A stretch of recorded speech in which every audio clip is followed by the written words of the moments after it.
I've got a feeling that he must have other offers from other places because we hear that the Eels and Storm and Manly. Hello, welcome to the Offload on this Wednesday. I'm James Willis, and remember to subscribe to us via your podcast feed through the Continuous Call Team. Just search for the Continuous Call Team. You can also go to Instagram, and also we're on YouTube every week. I'm joined today by Mark, MG, Geyer. MG, great to see you. Jimmy, how are you, mate? Had a good week? Had a great week, buddy. And Andrew Webster from the Australian newspaper. G'day, Webby. G'day, Jimmy. G'day, MG. Great to be here with you. Plenty for us to get through today. MG, I want to firstly get your thoughts on one of the sides that's been really disappointing this year in the Manly Seagulls. They're 0 from 2, had a really bad loss at the weekend at Brookvale Oval when the Newcastle Knights lost their 2 star players, and the second half they just fell apart. The criticism was huge.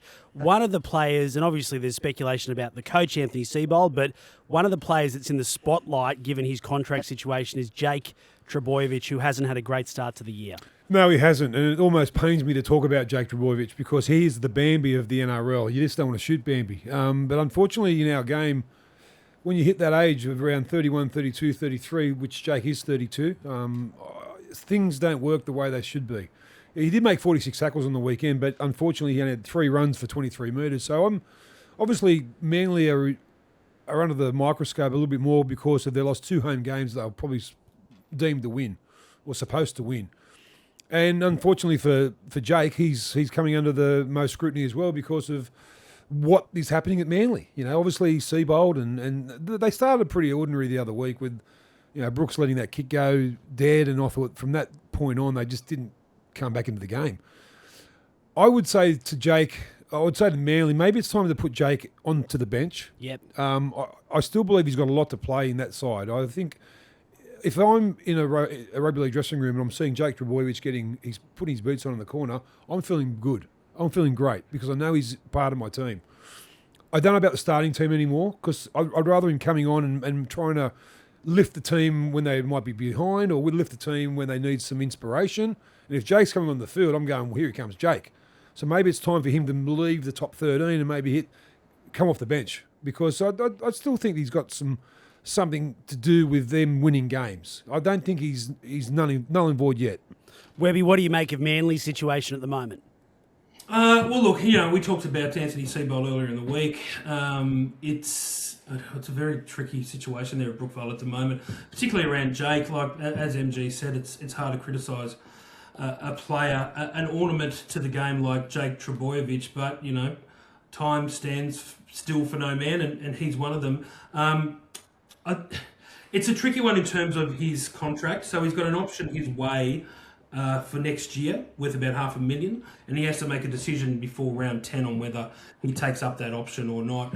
Whether he's, you know, if anyone has the right to decide how they leave the club and the game, particularly Manly, it's Jake Trbojevic, and I think he's sensible enough to make the right decision if his concussions are an issue. Let's not kid ourselves. That's been the real turning point on his career. Everyone forgets that he had such a great Origin series for New South Wales, but he did so with limited minutes. But he brings more than just, you know, than just statistics. Obviously, it's the intangibles that he brings to a footy team. But and he played strongly towards the end of 2024 when they went into the second week of the finals. But last year, those concussions, you could tell, had a discerning influence on the way that Jake Trbojevic played.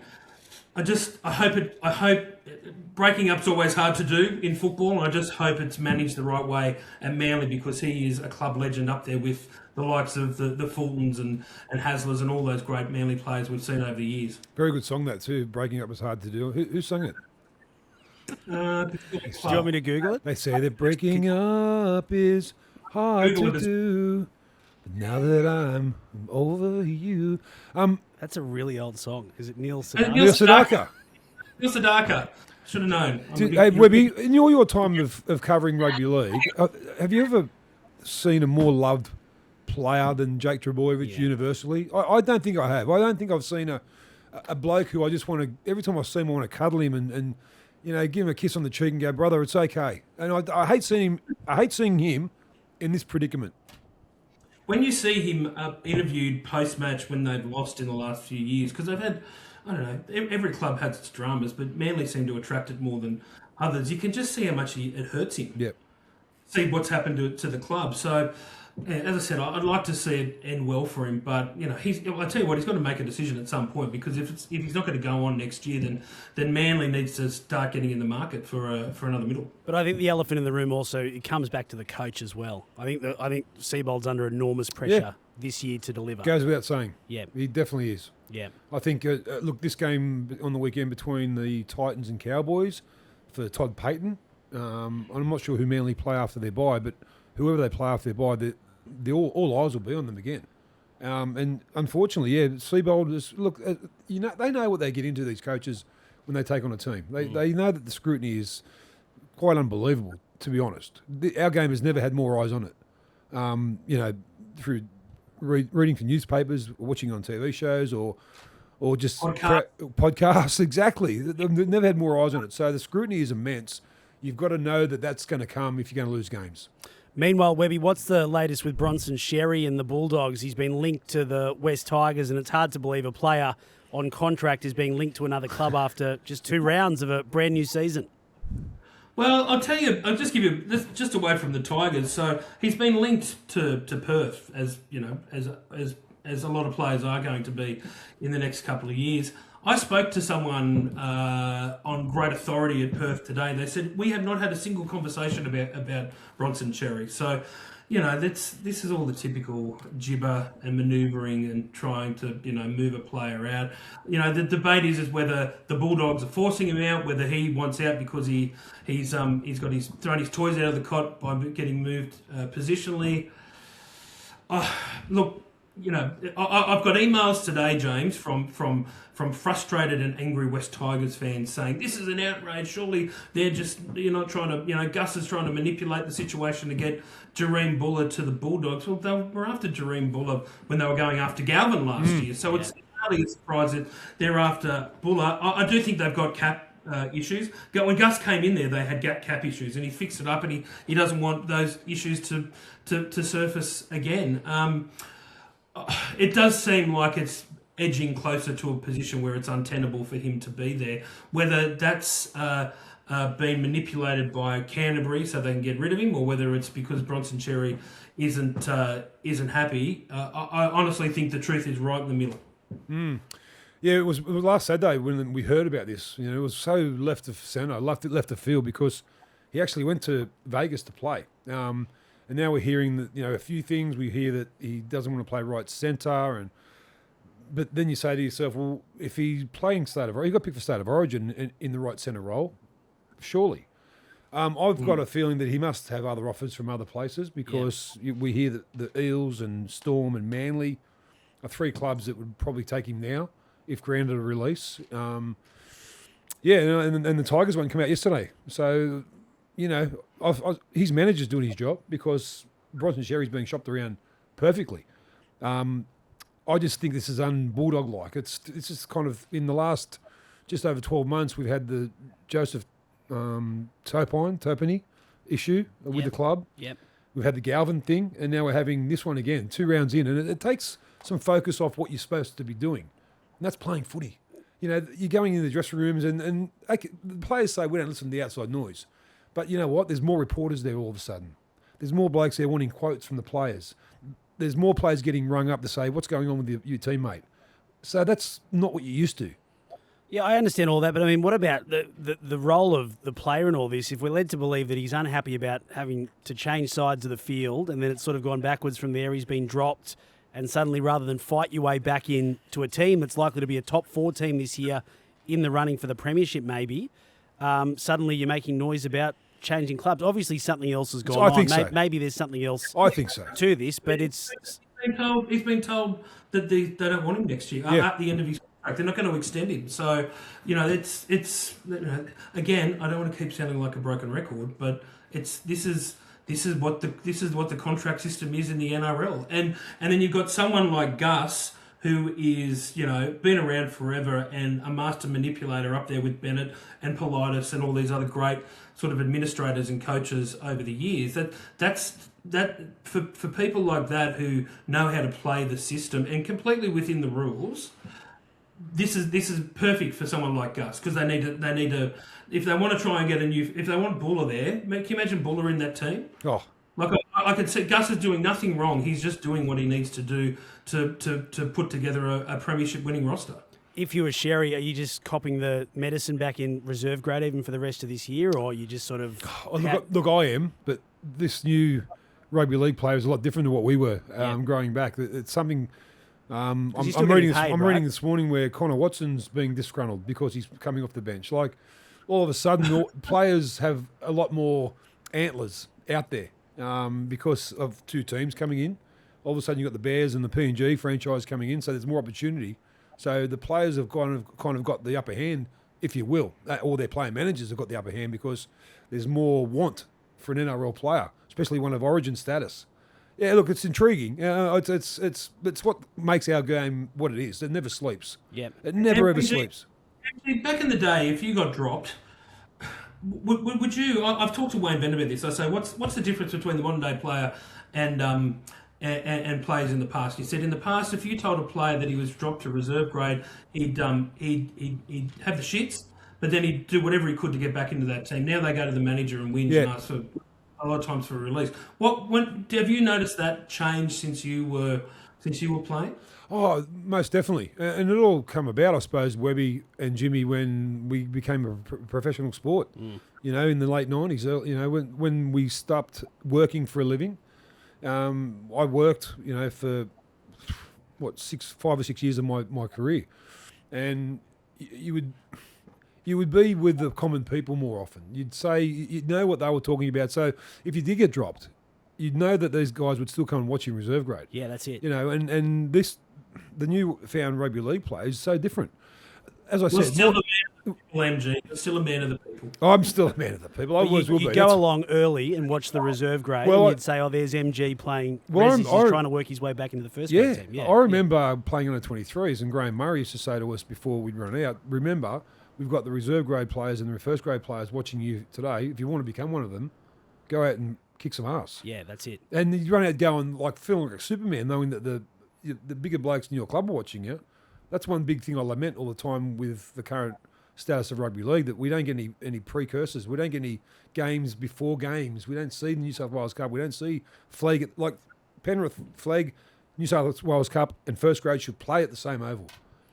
And we see these stars coming through. But nowadays, we could be out commentating this weekend for the continuous call team for 3 or 4 hours. There's nothing going on. I know, they're playing at suburban grounds. Yeah, that's it. And remember, all of the stars we're watching now, probably maybe 5 years ago more, but you watch the Toyota Cup first and you go, wow, this guy's going to be a star. New halfback coming through for South or the Roosters, and now it's very hard to follow and see who's good. Hey, Webby, question without notice. You just mentioned the Perth Bears. I know you've had a few phone calls about this in recent weeks.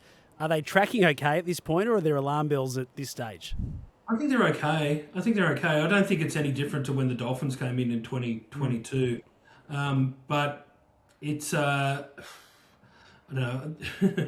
It's a bit early to be concerned about them. But I talk to people that are involved in that club, and they seem to think that they're tracking okay. But we'll know soon enough by November 1 whether that's the case or not. I should have asked you. Aren't you involved in the club as well? I'm there as a kind of an advisory role. Really? Myself and Greg Florimo have been, we spoke often to Mal and just about what players need going over there. As a player who went there without any kind of vision or knowing what Perth was all about, I think it's important to include everyone's family when you go over there, because it can be lonely if you're over there on your own. Yeah, right. I wasn't. We had my mother-in-law and 2 of my kids, were over there born. So I had a kind of an infrastructure where I didn't want that much for home because I had home with me. Yep. But I'll see some single kids over there who are in their early 20s and, living with other players. You need to look after the families over there. And I read this morning that Luke Garner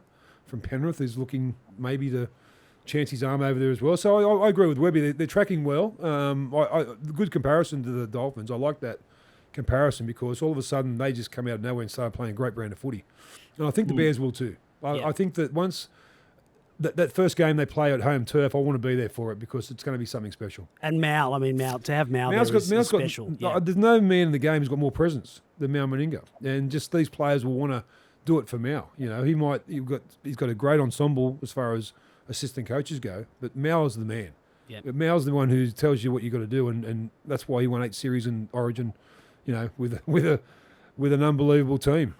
He's just a good man to have at the helm. 100%. Hey, they've been smart, Perth, in the sense that they've shown restraint. You know, they haven't thrown the bank at superstars. I know they were talking to Munster, but you know that wasn't as far advanced as people seem to think. And there was no way they were going to pay 1.5 or 1.7 or whatever it was that he wanted. So I think Perth have been judicious in the way that they're putting their roster together, and that's what happened at Redcliffe. You just have to be really patient and not stuff up your cap before you've even played a game. Just lastly, boys, Webby, the crowds for the NRL have been really good for the opening 2 rounds, and Peter V'landys has fired shots at the AFL, saying that he expects more competition. The NRL has recorded a stunning 21.5% increase in crowds over the opening 2 rounds of the season, while the AFL has had a decrease of nearly 50,000 fans compared to this time last year. PVL going out strongly very early on with a long way to go in this race. Peter V'landys bagging the AFL, I'm stunned. Yeah. Everyone's, I don't know, he's done it a lot in the last couple of years and more so in the last few months.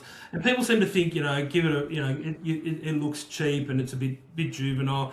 All he is doing, and this is what I like about it, is I've got to cover a lot more of the AFL in the last year and a half since I've been at the Australian. They look down their nose at one Peter V'landys and down their nose at the NRL.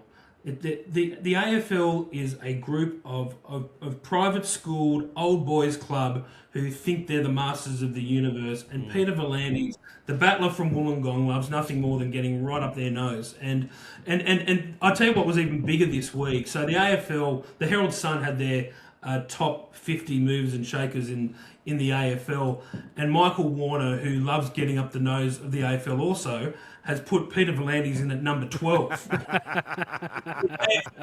The AFL are having to follow his lead on all these, how they start the season, Magic Round, all these great initiatives that V'landys has helped oversee in the last few years, along with Andrew Webster. And I understand that Magic Round was brought in before V'landys became chair, and it's taken from the Super League. But he's made some great initiatives in the NRL, Peter V'landys, and the AFL have never really had to deal with an administrator like him. So any opportunity he gets to remind everyone of that fact, he makes it, and he made it this week. Well, and part of it, we had a really good round of crowds last weekend, MG. Even the Thursday night, the 40,000 for the Broncos losing to Parramatta. And then, of course, Allianz, when Alex Johnston broke the record, that was a sellout. More than 41,000 people there. Half of them ended up on the field after the game. When he broke the record. Yeah, I don't mind. I don't care what he says. I was around in the late 80s, early 90s when we had a bloke called Quayle and Arthurson running our game, and I never thought I'd see anyone better than them. I'm seeing it now. I'm seeing it with V'landys and Abdo, and to be the only sport playing through COVID, and the other sport that was going through COVID was horse racing, and guess what? One bloke was running both. Yeah. Wherever he wants to do with our game, he can do, because he's got my backing, he's got everyone else in rugby league backing, because he doesn't just talk the talk, he walks the walk, and I love him as an administrator. I love him being our leader. I think I don't think we could have a better leader I don't think Webby could have a better leader to take us to the next level. I do, but I do think he's starting to lose a bit of bark off the shins by changing the rules. I know that's yeah. That's annoying a lot of fans out there, So, but on your logic, do you write it out on the assumption it could come good? Because his rules, his view is that players have just got to be better. I just don't know why you'd introduce rules to that something's not broken. The last 2 years we've seen our game at the top of its tree. Like, we can't go any better than we've been going. Why would you change a rule? And bring in a rule where I'm worrying a little bit. It's just quickly on this. I'm worrying a little bit that we're going down the road of cricket where T20 cricket's everything's suited to the batsman, nothing for the bowler. Yep. Well, in our game, we're starting to make everything kosher for the attacker, not the defender. Comps are won on defence. Now everything's pointed, 6 to go. What's that for? I don't know. What's that for? I don't know. Where there's a bloke who tackles hard and around the legs, what reward does he get? Well, that's it. Fans still like big hits. Like But they like tries, but they like big hits Yeah, as well. of course, but I just don't want to see us traject the same way as T20 cricket and bring all these rules in. But where's the rules for the defence? Yeah. Who are you helping there? It was interesting to hear Andrew John say this week, Webby, that the players have just got to be better. Oh, well, it's easy when you're When you're an immortal. Oh, I don't know, MG. You tell me. I reckon it'd be exhausting for a player. The current way that the game's played. Particularly if you're a big forward. Like any slight bit of fatigue, and James was talking about this the other day. It's, you throw a lazy arm out and you clip someone on the chin, and then you're off. Just because the game is so fatiguing. Well, at the moment, I suppose Penrith are the only exception to the rule because they've had 6 points scored against them, and they're just a different beast this year. They've got fire in their belly. You can see it. But the majority of clubs who are going through this are going, we all off season we looked at our defensive techniques and worked on them, and then you bring these rules in that 2 months before a comp starts that even the referees aren't sure of. That's what Webby said about a little bit of bark off. I agree, because I think what we've got to do with these new rules is when we've got an idea for a new rule, we should play it the whole year in New South Wales Cup. We'll play 5 of them in New South Wales Cup. Yep. Test them out. Yep. Then we go, you know what was at the end of the year, what was good, what was bad, what was horrid. Let's get the good ones and put them into the NRL competition next year. And you'd have the data as well. We'd have to the data. Say, okay, try, score, number of 6 agains, all that sort We'd of have the stuff. data. Increase, decrease, everything. Yes. Yeah. Hey, boys, that was great. Thank you, MG. Thank you, Jimmy. We'll catch you next week. And Webby, well done. We'll see you on Monday for the offload. Thanks, guys. See you, Webby. Make sure you subscribe to us via the Continuous Call Team podcast channel. We're also on YouTube and Instagram. We'll see you next time.